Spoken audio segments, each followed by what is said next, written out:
Ever wonder why Grandmaster seems to play chess in a completely different dimension? The secret is right in front of you. Patterns. Chess patterns are the building blocks of genius. The difference between guessing and knowing. Stick with me and I will show you the patterns that can turn you into a master. No fluff, just the essentials. Why patterns matters? Chess patterns are like a secret language spoken by every great player. They are shortcuts that allow you to see the board clearly, predict your opponent's plans, and make your moves with confidence. Without patterns, you're hoping for the best, but with them, you're crafting brilliance. Patterns aren't just tactics, they are your roadmap to victory.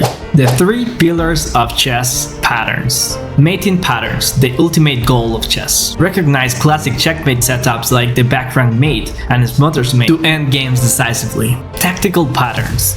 Tricks like forks, pins, and skewers that win material and turn the tide of battle. Strategic patterns. These are long-term positional ideas like controlling outposts. Mastering these pillars will give you a complete arsenal for any situation on the board. Very well, now it's time to show you some examples. I just opened Puzzle Streak here on EmmaChess, and the idea will be to classify some of these patterns. Here in Puzzle Streak is mainly tactics, so we're not gonna see strategic patterns, but we're gonna see definitely mating patterns and tactical patterns. So here the first thing we can identify is the back rank. It's weak, the king has nowhere to go, and we can easily deliver a checkmate by doing this. The thing here, and the main point, is that a master will take very little time, like almost immediately. He sees the board and almost immediately do it. And this is why what I think everyone can achieve with proper practice. And here, well, let's continue. We have a tactic, right? A fork, one of the most common chess tactics. And so we have knight d6. We attack 2 things at the same time. In this case, it's a double attack. We have the same problem here. Back rank mate. We give a check and then rook f1. Here, this is a little more complex, a little more advanced, but it's still a pattern. We can identify 2 checks that will here this check we can call it I think is attraction. You're putting the king in the square that you want him to go, and then now that the king is there, you deliver a check and you eat the rook. Alright, now here the first thing we can see is the most forcing, right? And here this is why it's easy. When we talk about patterns, most of them, even when they are strategic, there's something of forcing the position, something forcing in the position for sure.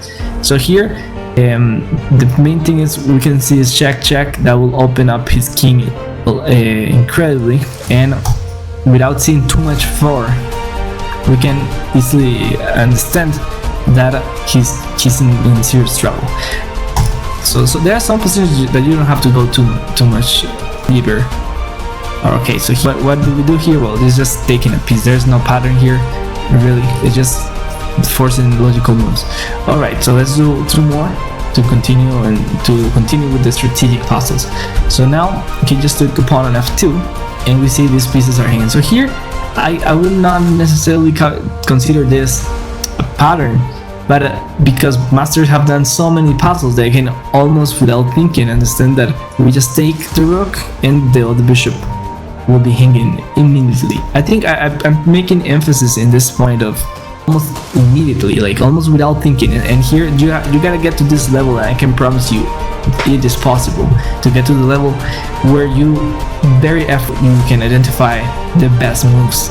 And when you reach this level, I think it just becomes easier, and at least to be better than most of the 90% I think of players.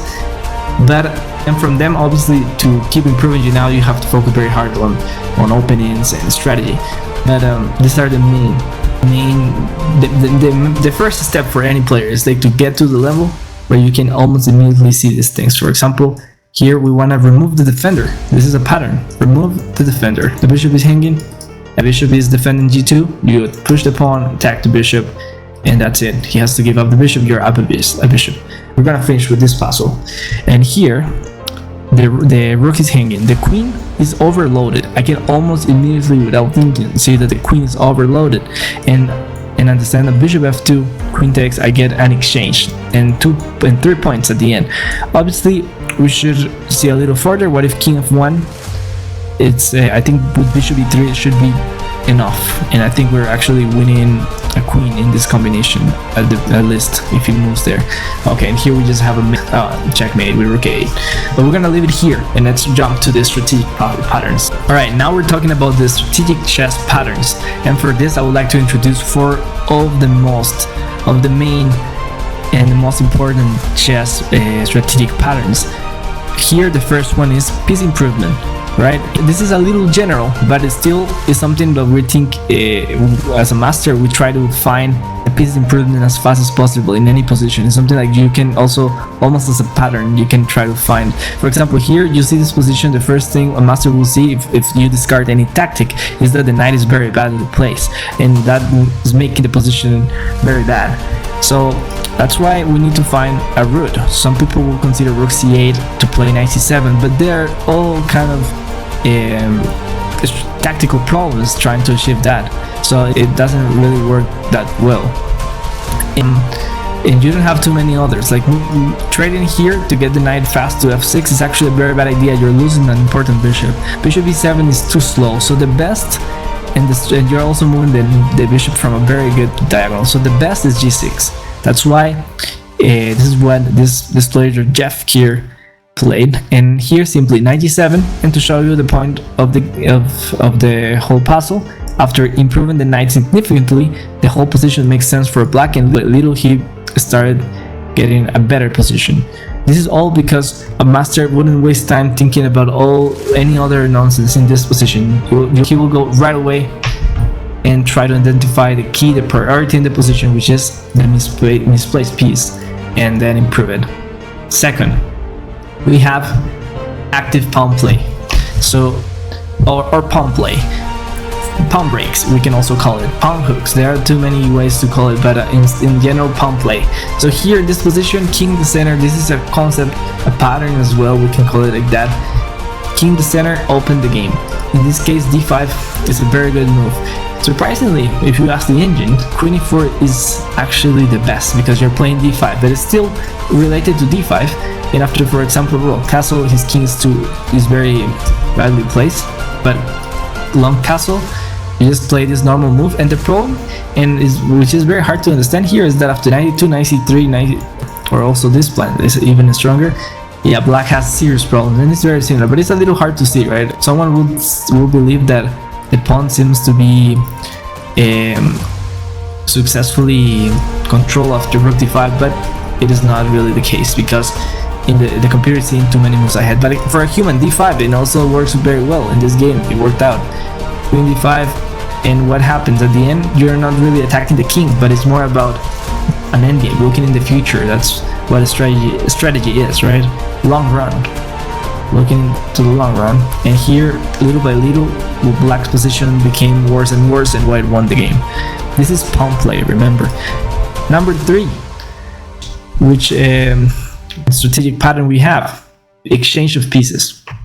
Okay, a master will always be considering which pieces he should try to keep on the board for him and which pieces he should try to get rid of, and also from the same for his opponent, like try to trade the opponent's most dangerous pieces. This is really important in this case, and this is how Michael Adams play, was bishop f5, and just, well, he kept the tension one move, and after queen c1 he gets out of the pin. You trade the bishop to get this very interesting fight, knight versus bishop. But the thing is, the bishop is very bad, very passive. The knight is avoiding a lot of counterplay on the c file, and the position was too hard to hold.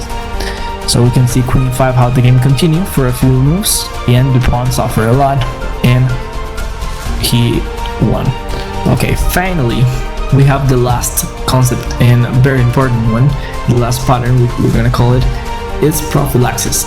In a position like this, you can consider many things, but we can see it as a pattern, right? Before looking at anything else, we want to make sure to prevent what is coming. Knight h5, rook e1 threatening mate, queen f5 is coming, all these threats. So if you start launching attacks, you might not be on time. For example, I don't know, rook d6 as the engine. There are always moves that you have to think about, knight h5, like rook e1, and they are not too simple. So here, before looking at anything else, and this is very important in order to try to understand which moves you should look at first, the prevention should be on top. First you evaluate, second prevent, then try to think about your plans.